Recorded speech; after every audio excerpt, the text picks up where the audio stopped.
Welcome to heCast, the official podcast of He Changed It. My name is Mike Chisholm, and as always, I will be leading this podcast, leading this conversation, talking about men's wellness, mental wellness, physical wellness, everything that has to do with men's health. That's all that He Changed It is all about, and we are so excited as to where things are at with the app right now. People are coming in, people are using the content like crazy. And it's so fun to watch this company and the organic growth that's happening.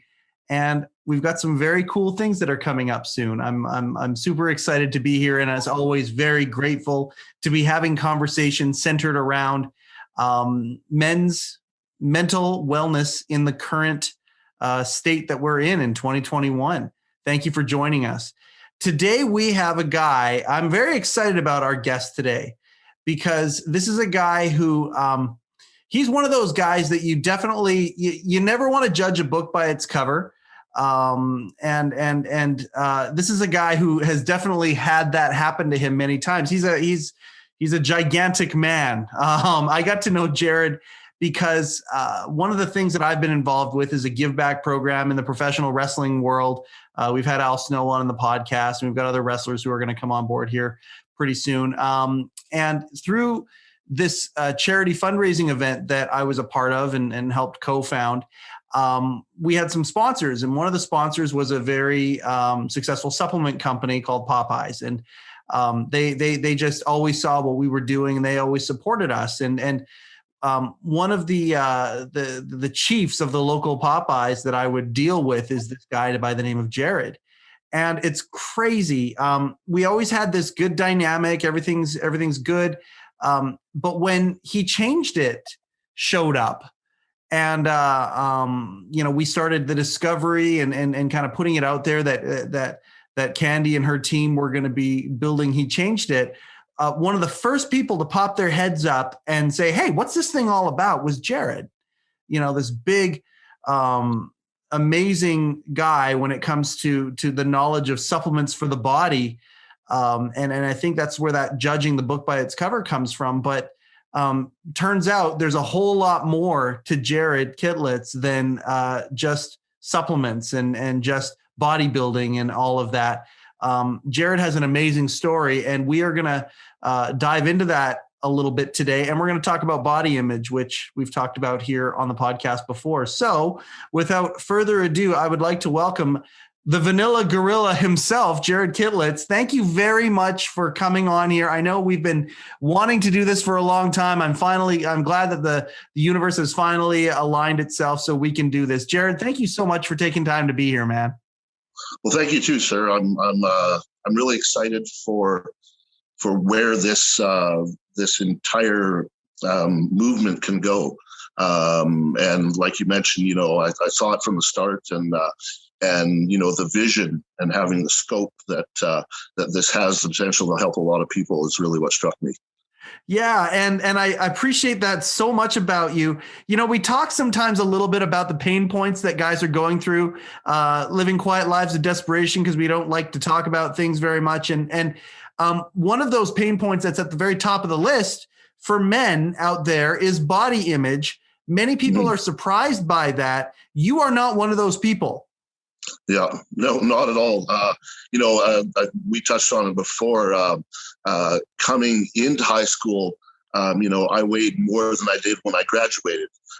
So that was always a challenge that lied in the back of my mind. And then even the growth beyond graduation and beyond high school, you have a habit of retaining that perspective of yourself, that image. You spend so much time in this meat shell that we all live in that you look in the mirror and sometimes you really don't see what you are today. You still see what you were years ago. And that has a habit of imprinting upon itself or upon you, even after you've achieved some of these goals. And it's interesting because very much like, let's say Elon Musk and the like, the strive to be better than you were yesterday not only applies financially, mentally, but physically as well, and that's where the athleticism really comes from and things like this. So you came into high school, feeling a certain way, left high school feeling a certain way. At what point did you decide to get big? At what point did you decide to hit the gym and really learn about the science of building your body? Well, there is a very specific story to that moment. I think depending on how long yourself or anyone have been in the city of Kelowna, I think you'll remember there was the Kelowna Q Club was downtown at one point in time. I remember that. Yeah. And then there was the McDonald's that was in that sort of forlorn area that existed for so long there. Yeah. My friend and I had left the Q Club and had stopped at the McDonald's. We were on foot. And it was just a pair of us. And these 4 or 5 guys from the area, I guess just didn't like the way we looked that evening. I'll avoid any of the off-color language that they used, but essentially, I was the smaller of the two of my friend and myself. And we just didn't leave fast enough for their liking. So they followed us on foot, and I had about 4 of them picking on me while my one friend had one guy really single him out. And one of them at one point had said, I'm going to hit you so hard, I'll break your nose. And he was the last one to sort of attack me, came around with a punch, caught me right under the eye, instantly was gushing, in that moment. But I stayed on my feet, and I looked him dead in the eye and said, dude, you broke my effing nose. And they all left us alone after that. I still remember the walk home. It was actually pretty entertaining. If you'll recall, where there's Subway on Springfield, is it not Springfield? What does Lakeshore turn into? Yeah, Pandosy. There you go. Yeah, sure. And it was like an outtake from a movie. A guy was just about to bite into his sub and froze midair, staring at me, just a bloody mess through the window. And my friend Kent at the time said, "Man, I wish I had a camera for that moment itself." But I can say in that moment is where it changed. I was like, I got picked on because I was the smaller guy, and I wasn't going to be that smaller guy anymore. So that was a very pivotal moment for that development for me. How old were you? That would have been 16. You were 16 years old. Yeah. And that was sort of where that step forward. There was Mr. Brooks was one of the teachers in the school. He was the English teacher. And I remember years later, he and I always ended up in the school gym together, just training at the same time on our lunch hour. And years and years and years later, a cousin of mine was in his class. And to this day, I don't know the actual answer, but he said, "Jared, why is your picture on Mr. Brooks's wall?" And I can only imagine it had some relationship to, that time we spent together in the gym, right? So, Wow. So that's where I started to realize, some of the connections that come from that world as well, if you will, the community that exists within the gym, very much like the He Changed It community can become as well. A support group for those of us that maybe are a little to the left of center or don't have that niche or that tribe, if you will. Yeah. We can find somewhere to commune and go from there. So 16 years old, this traumatic event happens to you. And immediately it became getting stronger, or was it learning how to fight or as well, or was it just learning how to put that mass on and get to the point where people look at you and they just don't want to fuck with you? Well, and that's essentially what it became. I feel like in some cases, I haven't had to have that much conflict as a result because I get avoidance more than confrontation now from that, and that suited me just fine. I'd rather not.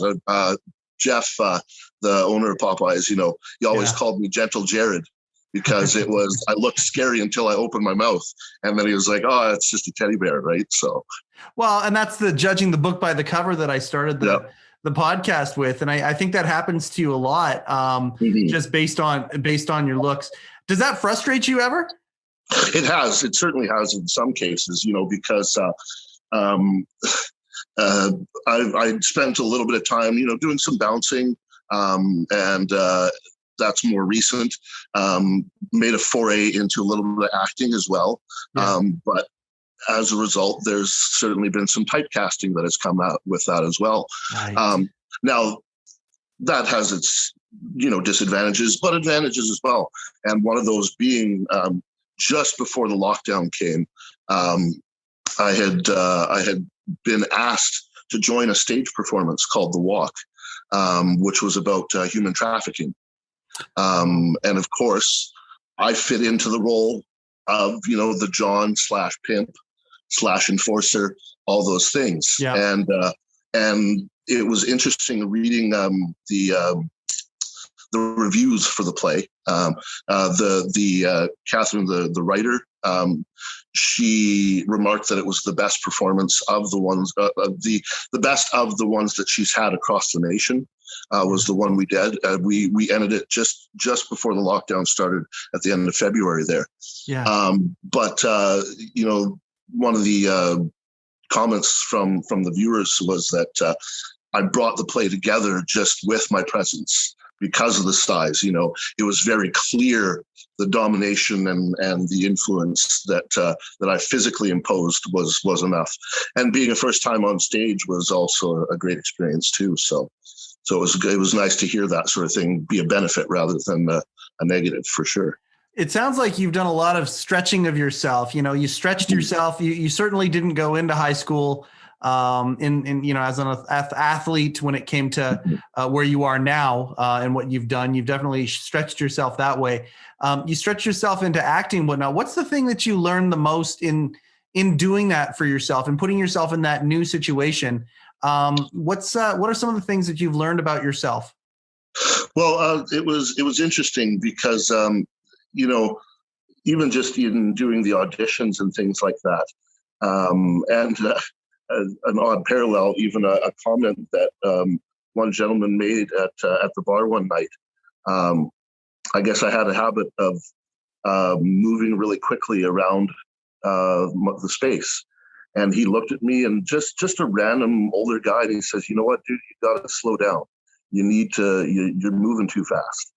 And then I also started realizing that about the auditions I was doing. I was racing through my lines. I was racing through things as though there was a finish line. And not unlike life, there really isn't one. You're there to perform, and you need to perhaps pace yourself for the lines and the presence and the projection that you're trying to make, and you can't do that when you're moving too quickly. Yeah, So I hear that, and being present is such a that's my language. I always talk about being present and really trying to do that. I think back, I'm a big Stephen King fan, and in one of his old books, he cited a poem. It was in the book Insomnia, I believe, and he talked about a poem. And in that poem, there was a line: "Each thing I do, I rush through so I can get to the next thing." Mm-hmm. And that's really the definition of insanity, isn't it? Well, it's very close, yeah. And really, the finish line is the same for us all. It comes whether we like it or not. And we're probably better off to not try to get there too quickly. Because it comes for us all. It's interesting that you say that. Even the tattoo that I have, it was a reminder to stay in the moment, and it reads, "I felt the warmth of the stone as it left my hand," and it was actually a sermon I heard when I was young. Not really biblical in any way, shape, or form, but it was how the pastor decided to relay his message for the day. And it was about a sailor or a fisherman in a coastal town. He had lost everything, his boat, his family, it was all gone. And he hears about this stone on the beach. And it's a wishing stone. It will bring you everything you want in life. You just have to find it. And the only way to know that different from the other ones was that it was warm to the touch. So having nothing left to live for, he decides he's going to find this stone. And because it's the ocean, it's always cold. So he starts getting in the habit of touching the stone to his cheek. to find out if it's warm or cold or not, and throw it away. And he does that for a few years, picking up stones, touching it to his cheek, it's cold, he throws it away. Pick it up, a stone, touch it to his cheek, it's cold, he throws it away. Finally, one day he picks up a stone, touches it to his cheek, it's warm, and he throws it away. And as he casts it out into the ocean, as it leaves his hand, he realizes that was the one he was looking for. And to watch it go on forever, lost again, right? And that was where that came from, was a reminder to stay in the moment and don't get stuck in the motions, or else you miss what you're after. Okay, so again, don't judge a book by its cover.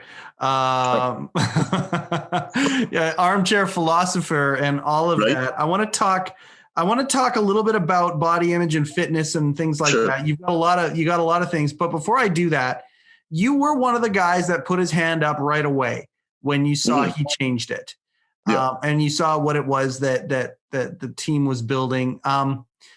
What was the thing that made you say, "Oh my gosh, I need to be a part of this"?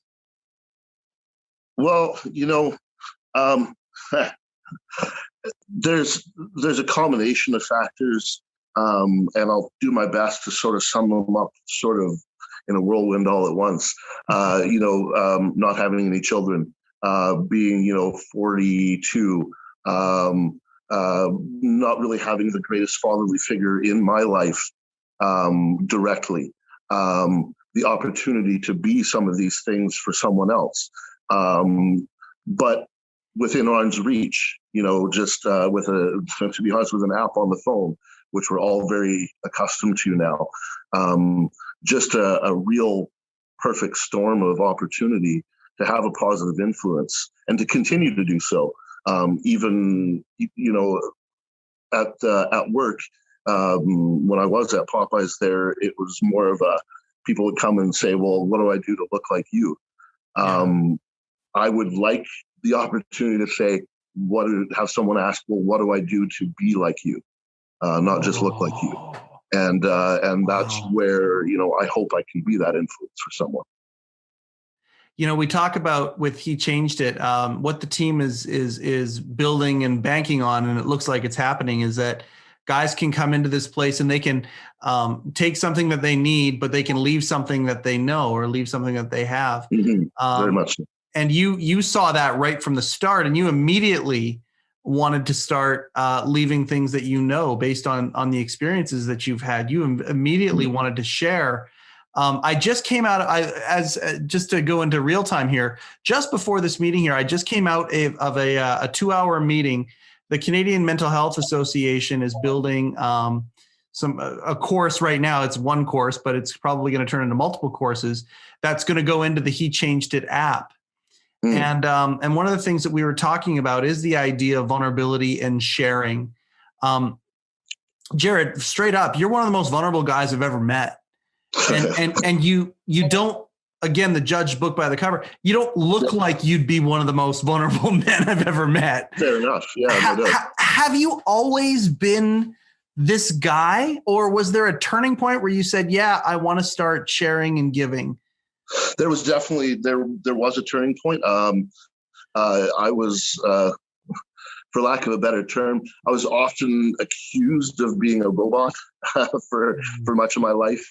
And that was from switching off. It was maybe at the time it wasn't a conscious effort to switch off, but it's been a conscious effort to switch on, and to try and be that person. Now, I'll admit that the pendulum sometimes swings a little too far, but that's because of that wall that very many people create. Sometimes when the dam bursts, some of the first things that want out are what have been held back the longest, and sometimes that leads to situations where I may be overly emotional. But I'm learning to embrace that and take a moment with those even, and not react right away. I'm finding, sometimes I need a day to decide, okay, well, should I be angry or should I cry about this? I'm having trouble still associating what emotions go with proper reaction, but we'll get there someday. It's part of the work that's required too, right? So, I want to talk about, let's move over to the physical work you've done, because Sure. I mean, first and foremost, anytime you see something that's a job well done, you got to comment on it. Your body is a job well done. Holy smokes, man. I appreciate that. Thank you. Well, yeah. And the dedication and the work that you've put into that, is nuts. I'm going to ask you straight up, how much a week do you work out? At my highest point, you were there. I was easily there 6 days a week. Okay. I found a comfort spot because, as we age and the body changes, you don't recover as quickly. So I ended up settling around the 3 or 4 mark, sort of in the mid 30s. And I feel that, the 3 mark is still pretty comfortable now. Focus has had to change because, you come up with new priorities as life goes on too. But the COVID effect has definitely had an impact on me, and it's going to be a bit of a challenge to come back from that again. Yeah. But you know what? I've done it before. Doesn't mean I can't do it again, right? So. You've worked. How long have you been in the supplement world? I spent a solid 14 years probably in the supplement world. Yeah. I started my career off in building materials.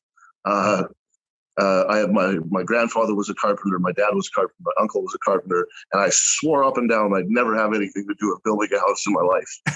and then at 19 years old, I'm working in a lumber yard. So I missed it by about a half inch. At least I was just in the supply, not in the application. But right. But I left that world and went into supplement manufacturing with Forever Fit back in the day, and that did that for about 3 or 4 years, actually making products, formulating products, and then of course the wholesale manufacture and distribution thereof. And then after that, the company was being purchased by a manufacturer from the Lower Mainland. Yep. And I was in the meeting with what was going to be the new owner, and he said, "Don't worry, we'll find a place for you." And my ears at that time translated that into, "You're going to be the first guy to get cut." So I decided, you know what? At that time, Jeff gave me the opportunity. He was about to have his 4th child. And just knew he wasn't going to be able to be at the store as much. So he said, "Why don't you come in and take over as manager?" And that was the turning point for that again, and spent almost 10 years there with him. Yeah, I was going to say, and shout out to Jeff McIsaac, just unbelievable businessman, but also giver in the community and things like that. Another encyclopedia knowledge level of when it comes to supplements. But let me pick your brain when it comes to that. So there are guys listening to this podcast who have gone down all sorts of different pathways because of marketing or because of, what one friend says to another. When it comes to supplements, when it comes to wanting to build your body, take it to the next level, scale of 1 to 10, how important do you think supplements are? I would put them higher than most maybe would expect. A lot of people like to draw that line about 50-50. Okay. And then you get a lot of camps that say, well, don't even bother supplementing if you're not doing the rest of your nutrition right. But they're missing the point in the fact that supplementation is exactly that. You're replacing something that is missing from what maybe the traditional diet brings you, whether that be because of convenience or just ease of application, timing, all those sorts of things. I've seen enough studies comparing whole foods versus supplementation, and enough of them has shown that there's an equality between the two. But when you start to factor in the convenience side of supplementation, that changes the balance again. Right. Yes, a whole meal of eggs or meat and this and that post-workout most likely would be an optimal advantage. But having a shake that's ready in 3 seconds, from a timing advantage, that tips the scale dramatically. And the human condition is that if it's easy to do, you will do it. And that's something that supplementation definitely brings, where normal food may leave a bit of a gap for people. Well, it's funny. I know a lot of pro wrestlers in my life, obviously, some who have made it at the highest levels and some who are at the local levels and whatnot, but many of the mentalities are so the same.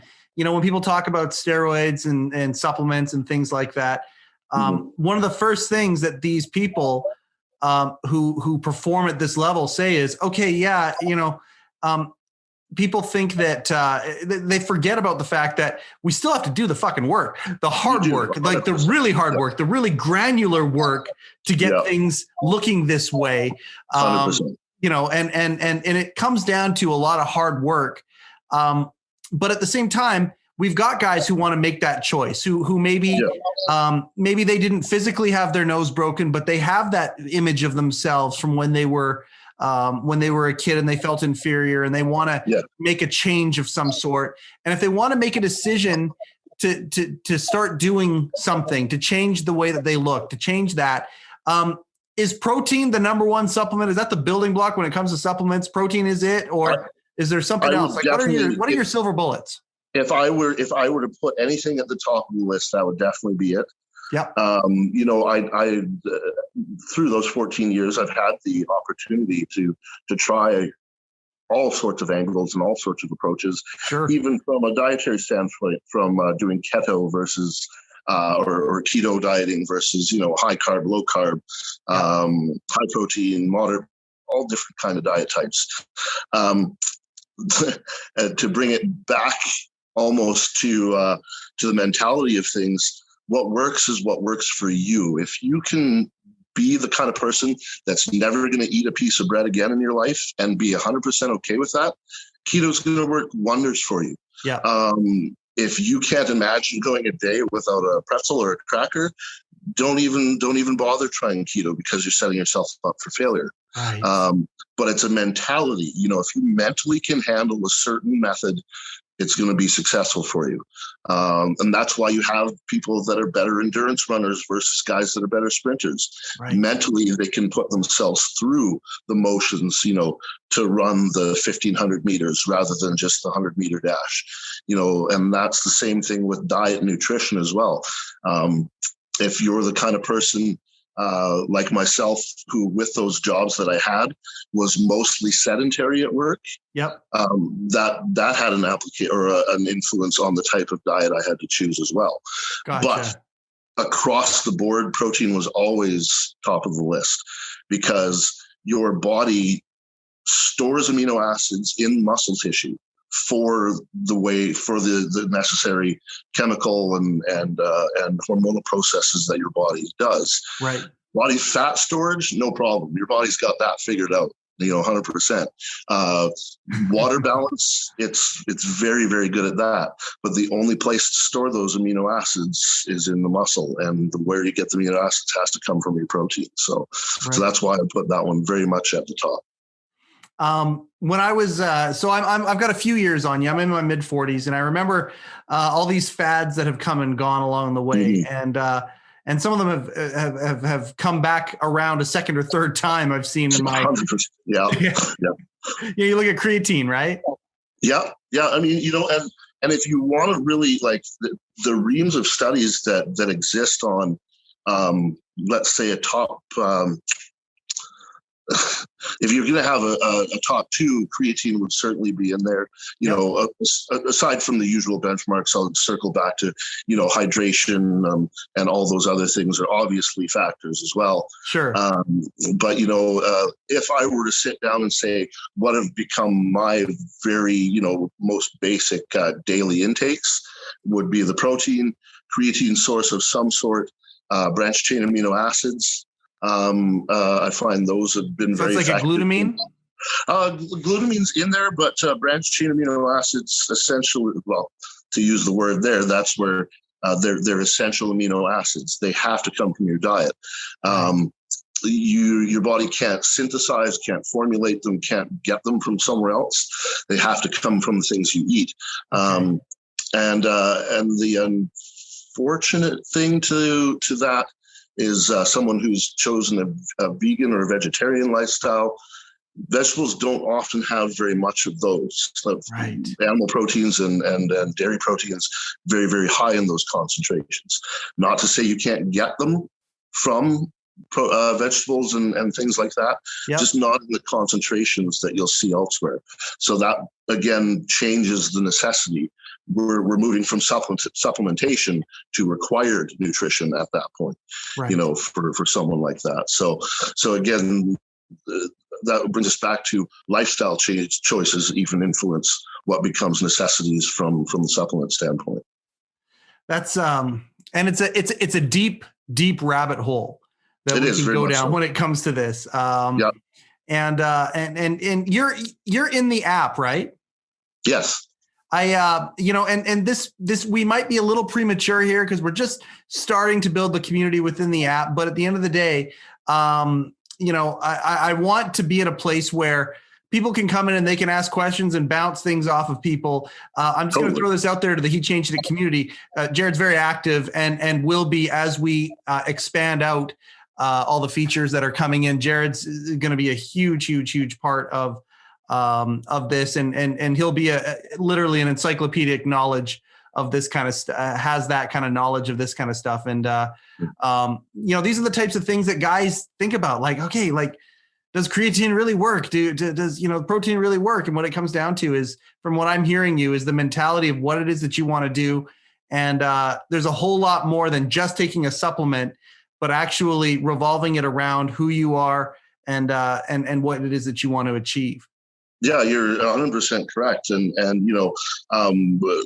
just from the many years spent at the store, the level of misinformation is very, very high.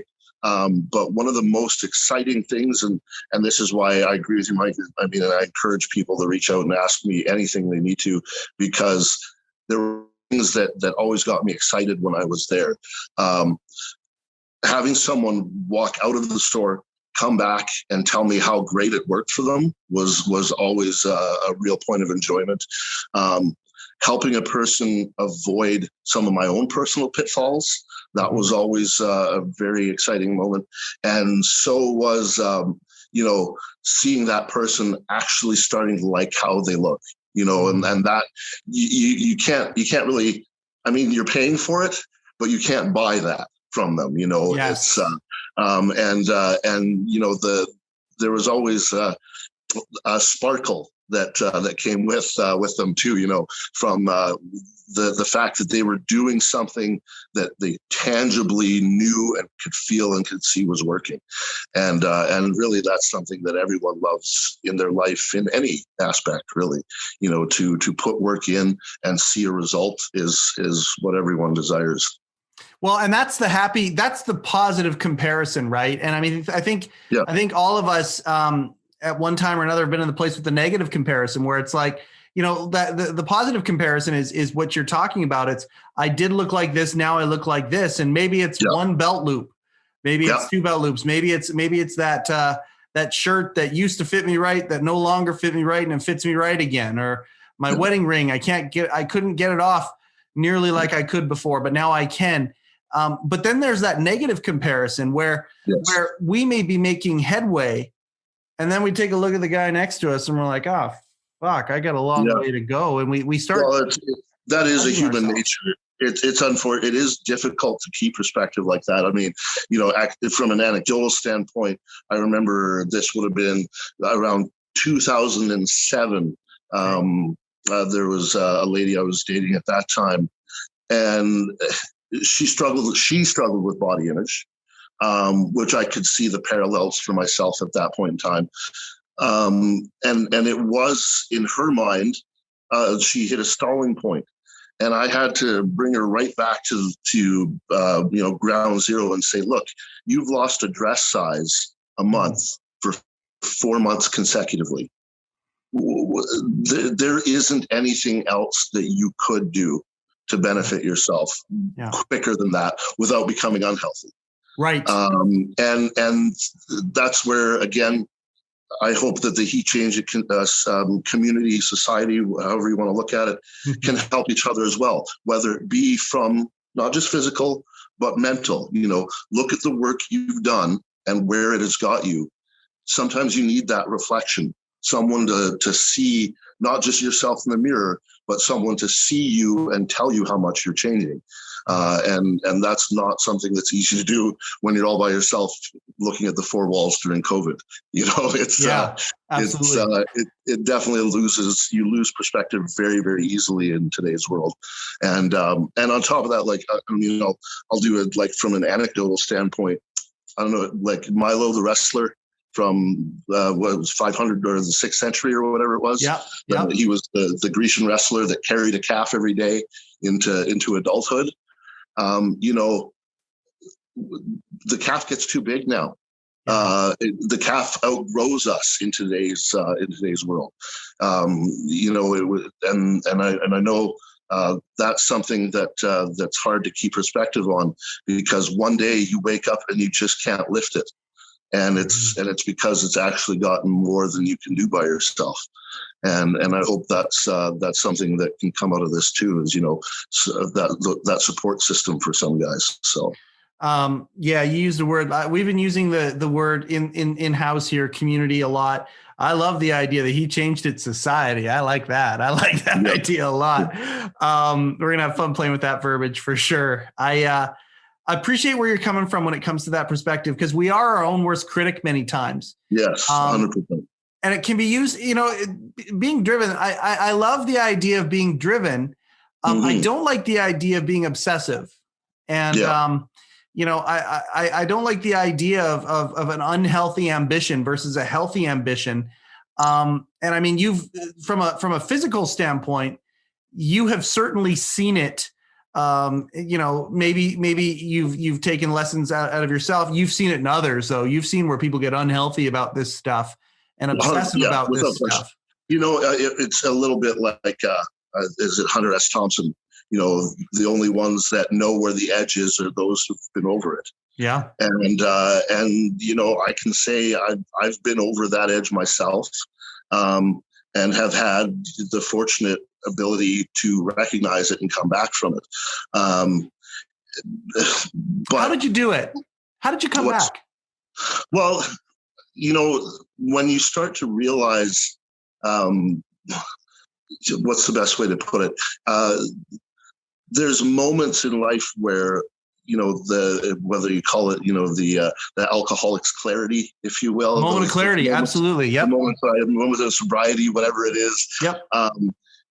You wake up and always, like, and from a training aspect, to wake up in the middle of the night and not even be able to go back to sleep because my calf is cramping so bad that it actually feels like the texture of oak. It was that rock solid that I couldn't sleep anymore, and that was that morning stretch that you just never came back from. And in that moment, it's like, you know what? There's something not quite right here, and I may not know what it is, but I know this isn't right. So that becomes a bit of self-exploration that you have to look into there too. Is what have I done that maybe is a little bit past the extreme?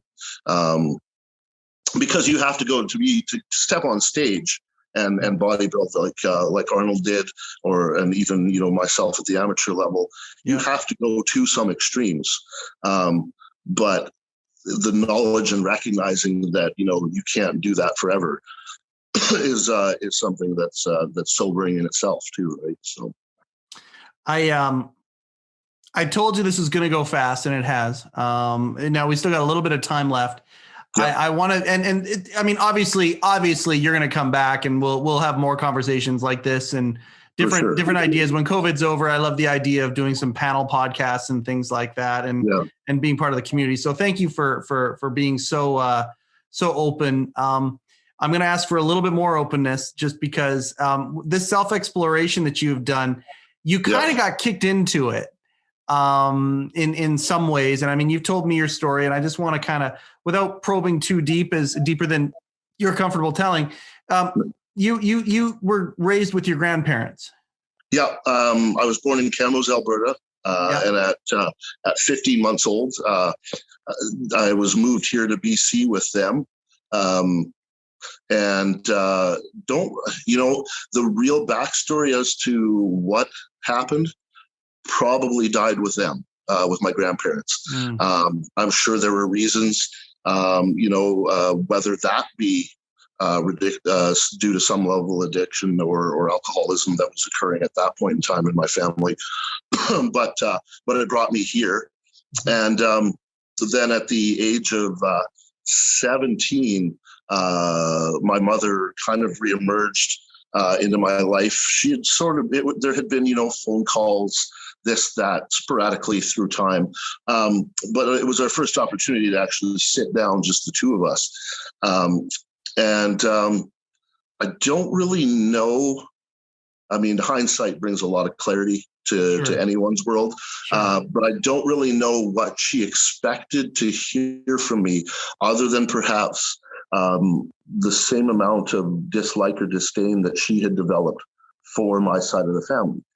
But what could I say? My grandparents were my parents. They raised me the best they could, as you could, through the 90s with 1950 mentality. And they were grade 8 education farmers. There was only so much they could do, and they did the best that they could, right? But I'm sure she didn't hear the words out of my mouth that she was hoping for. So as we wrapped up and we were in the parking lot, she extended her hand for a handshake and said, "I have another son anyway. It was nice meeting you." And, wow. It was on my, where else could you be but on your heels after a statement like that? Yeah. So I shook her hand and I went the other way. And that wasn't her last effort, though. I'll give her credit. My half brother had encouraged her after the fact. It's like, you can't leave it like that. That's not the way to be. So she sort of was on the fringes for quite some time, but that connection just never managed to manifest. Was it because of waiting so long to actually have that meeting? Maybe, but in her mentality, she thought, no, I'm going to let him grow into the person he's going to be, and then we'll meet. Right. But maybe there just wasn't space anymore. It's just, and unfortunately, she passed away February of last year, and we still never really had very many moments to have any real reconciliation. Right. But at the end of the day, we're all human. She was just as human as you and I are right now, and the decisions. Some decisions aren't ours either to make, aren't our own to make either for us. So I don't have any remorse over the life that I grew in with. Yeah. You can't. How you are who you are. The situation is what it is as you're growing up. I appreciate that she tried. That was definitely there, but I can't help but think that it's tough to say it would be a negative influence, but it would have been a different influence to have a mother around a little bit more in my youth, like that. Yeah. And I would have been a different person, and maybe there would have been less pitfalls. Maybe there would have been more. But you can't really pass that judgment either, right? So no, but at the end of the day, I go back to being that 17-year-old kid. Yeah. That experience, and I mean, adversity always gives us a choice. Yes. No matter what, when there's an adversity there's a choice. And, that 17-year-old kid that had that experience, that took that hand and shook it, profound adversity to some, probably to yourself as well. And I mean, you ended up taking the choice and making the choice to continue to move forward, though. Mm-hmm. Mm-hmm. I've had quite a few people, through the course of my life, just to hear about my situation, that one included, but growing up with, like I say, uneducated grandparents that lots of love that they had for me, but maybe not the skill level that one would need in today's environment to handle children, or to have children in their lives. I've had a lot of people say, you know what, you shouldn't have made it. You shouldn't have come out of where you came out of. Yeah. And And I always take that with a grain of salt because I'm like, yeah, but I did anyway. So, like I can't really agree with you. Maybe, the odds weren't in my favor, but that didn't ever really come into play or into mentality at the time. Like you say, it was always just about moving forward, Well, but some people wouldn't have moved forward though, Jared. And that's my point. Like some people would have been something that they would have hung their hat on and become a victim and basically, labeled themselves or lived that way. You did the exact opposite. Yeah. And it's funny you say that because even in my environment now, hearing other, we're both at that age where everyone we know has kids essentially, right? Or their kids have kids in some cases already too. Yep. I see people with more at that age being more negative than I was, but I guess something, maybe that's where the switch flipped off. Maybe that's where the emotion stopped for a moment. And that was how I was able to soldier through. I can't really fault myself if that was what did it, but, and I wouldn't be able to fault anyone else for doing it that way either. But at the end of the day, I have to be able to appreciate it because it has made me the person I am. And there's still so much more growth that I think I'm capable of now that I've opened up and started to, reflect on that a little bit more than I have in the past. So, but, like I say, I'm not going to hate her for it because it was part of what made me who I am. So that's the most I can take from it. Well, and when we forgive others, we're not doing it for them. We're doing it for ourselves. We're doing it so we can let it go, right? Like, she's gone now. And someone in your situation, where they're gone and that person who's still here hasn't forgiven them. Well, guess what? It's only hurting them by not letting that go. And you learned that in you took one in the nose physically, but you also took one in the heart around the same time. And you had to learn those things early on. And I just salute you for being able to communicate it the way that you are and the way that you have the perspective, sharing capabilities that you have, Jared. I just appreciate you so much, man. Thank you so much for being able to open up this first time. I know, like I say, you're all over the He Changed It app, and you will be even more so. If people want to find you on social media, at Vanilla Gorilla.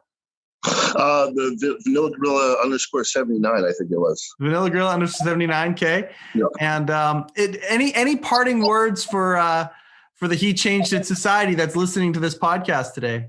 Well, I mean, I guess to kind of bring it back to the end of our discussion here,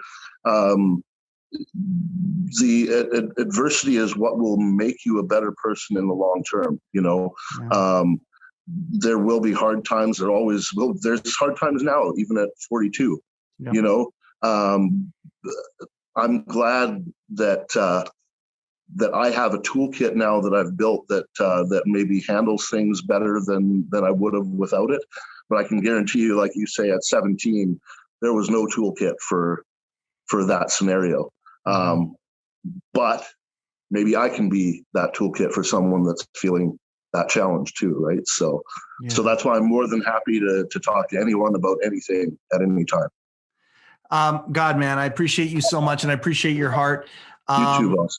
And well, hey, man, anybody who judges a book by the cover hasn't met Jared and got to know him. And I just again, thank you so much for. I'll say this flat out. When my wife and her team came up with the idea for this thing, there were a few people who enthusiastically right away were like early adopters of the idea, and those are the ones that made them take the next few steps. And you're one of those guys. And I just, on behalf of them, thank you very much for being that guy. And thank you for sharing with us today. It won't be the last time. Our points of view will give each other food for thought. And like you said, be that toolkit for each other. So thank you. I really appreciate your time, man. You bet. Thank you too for having me. Jared Kittlitz is He's one of those guys, man. You talk about the early adopters and talk about the people who were there at the very inception of the idea for He Changed It. So grateful that he has taken time out of his day to be here. That's another heCast. They go by quick. If you haven't downloaded the app yet, what are you waiting for? Download it. Jump on in, create your profile. The features are coming fast and furious. The updates are happening all the time.